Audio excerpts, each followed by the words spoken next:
आज हम बात करने वाले हैं उस टेक्नोलॉजी के बारे में जिसने भारत को डिजिटल पेमेंट्स के मामले में दुनिया का नंबर 1 देश बना दिया है। जी हां, हम बात कर रहे हैं यूनिफाइड पेमेंट्स इंटरफेस यानी कि यूपीआई की, जिस पर अंतर्राष्ट्रीय मुद्रा कोष यानी कि आईएमएफ ने भी अपनी ताज़ा रिपोर्ट में खास तारीफ की है। तो चलिए बिना देर किए जानते हैं कि कैसे यूपीआई ने भारत की डिजिटल दुनिया में क्रांति ला दी है और क्या है आईएमएफ की रिपोर्ट में खास। नमस्ते, मेरा नाम प्रिंस और आप देख रहे हैं इन खबर।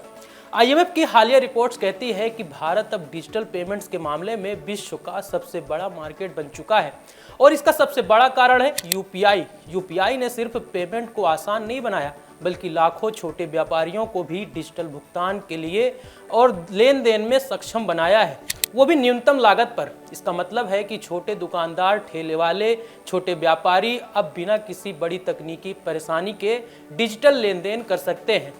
वहीं आईएमएफ की रिपोर्ट के मुताबिक यूपीआई के जरिए हर महीने करीब 1800 करोड़ ट्रांजैक्शन होते हैं और ये संख्या दिन ब दिन बढ़ती जा रही है। तो चलिए अब जानते हैं कि आखिरकार ये यूपीआई है क्या। तो यूपीआई यानी कि यूनिफाइड पेमेंट्स इंटरफेस एक ऐसा सिस्टम है जिसे national payments corporation of India यानी कि एनपीसीआई ने साल 2016 में लॉन्च किया था। इसका मकसद था डिजिटल पेमेंट्स को इतना आसान और तेज बनाना कि हर कोई इसका इस्तेमाल कर सके।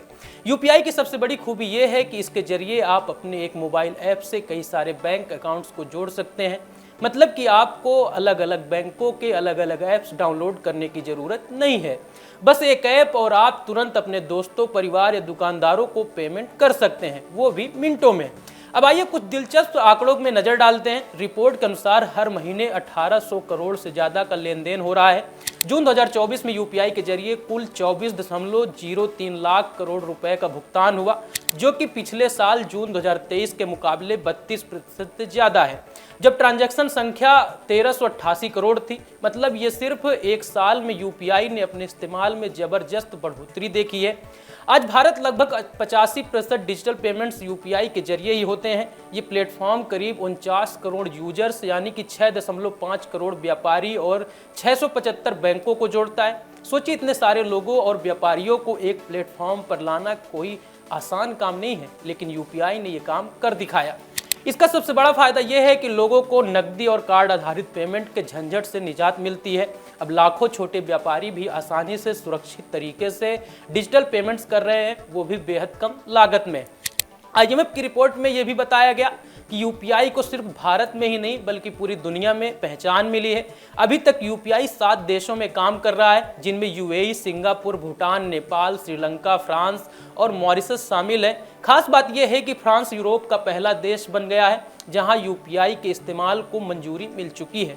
इसका मतलब यह हुआ कि भारत का ये डिजिटल पेमेंट मॉडल अब विश्व स्तर पर अपना मुकाम बना चुका है। लेकिन मन में एक सवाल उठता है कि यूपीआई इतना लोकप्रिय क्यों हो पाया।